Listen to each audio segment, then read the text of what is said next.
Hello, how are you? John Augustine here. Bishop Joseph E. Strickland. Light. Nice bud, but that's the light of the Catholic faith. The great gift that we have, isn't it? The great gift. And he says the challenge of the laity in the 21st century. Bishop Joseph E. Strickland, and it's written by Catholic Anthers. A good crowd. Let's see. Let me see. Catholic Anthers. Written by Catholic Anthers Incorporated, and it's Gillespie Way, El Cajon, El Senor, California. So there you are. Sorry, the Catholic Anthers. And aren't they good? Because this is a marvelous bishop. He teaches the right way for the practice of Catholic faith. And he mentions a thing called liturgy wars.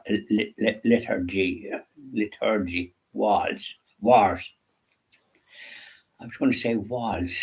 Perhaps walls, it might be another way of describing it, but I wouldn't call it now that myself, to be honest.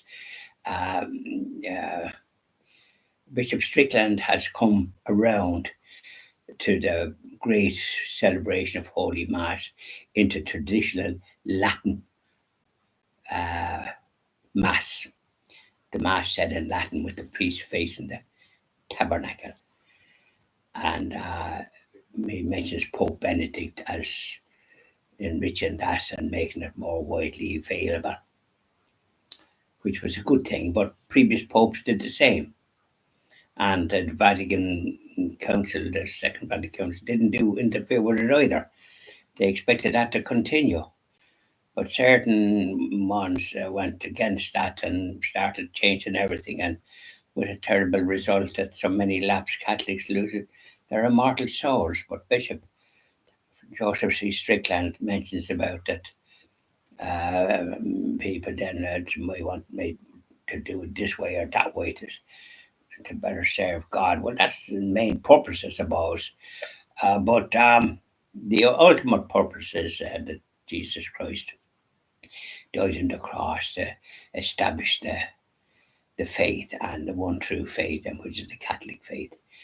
And St. Peter was the first pope. And so he emphasizes the tradition and that Christ paid the ultimate price so as we can save our immortal souls and be in heaven with all the angels and saints. He opened the door.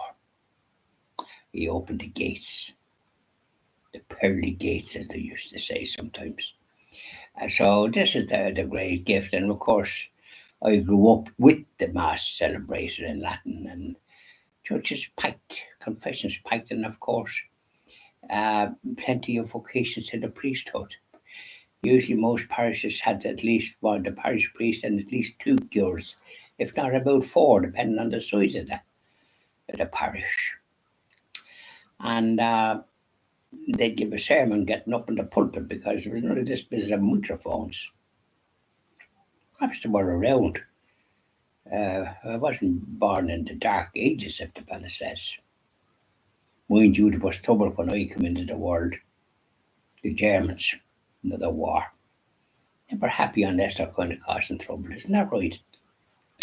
But aside from that, now we're talking about Bishop Strickland. I don't want to stray off the point.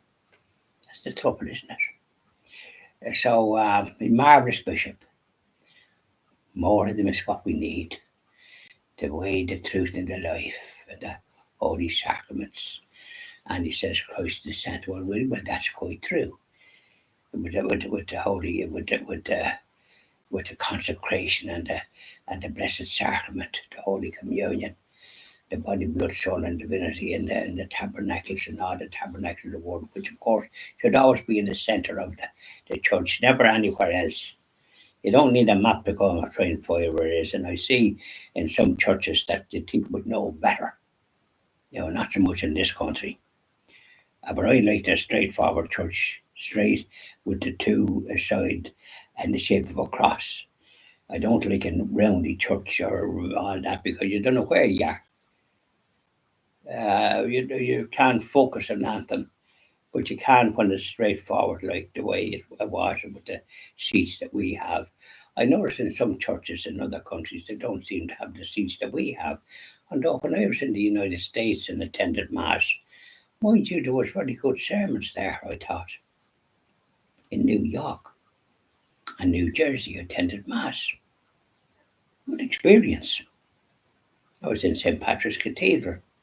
I didn't get Mass there, which of goodness I did. And visited any church wherever it happened to be to see what the layout was. I didn't come across any graveyards, and I always like to visit a graveyard to see what sort of the headstones and what sort of remembrance for those that have gone. It gives you kind of a clue about the devotion and the respect for the dead.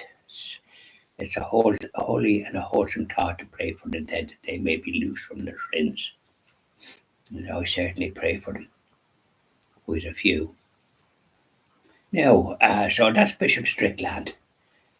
I was talking about that, and that there's often sometimes people going about wrong or rather different ways, and that it's really best to focus on the reverence and what have you and what have you, and not to, for the priest not to be the centre, to face the tabernacle. I think that would be the ideal, and every pope should support that because it was the universal language of the Catholic faith. So that you could get Mass in any country you visited once you had your Missa. Didn't matter what the local language was, the Holy Mass was in the universal language. That's what it was known as, the universal language. So that seems to be lost with a lot of people. They don't refer to it in the universal aspect of it.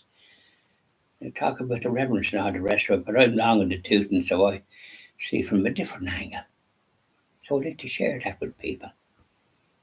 Those that are trying to save their immortal souls the best way they can with their prayers. So there we are. We'll finish at that and we'll do our little hymns and let's talk that as well. Bye now.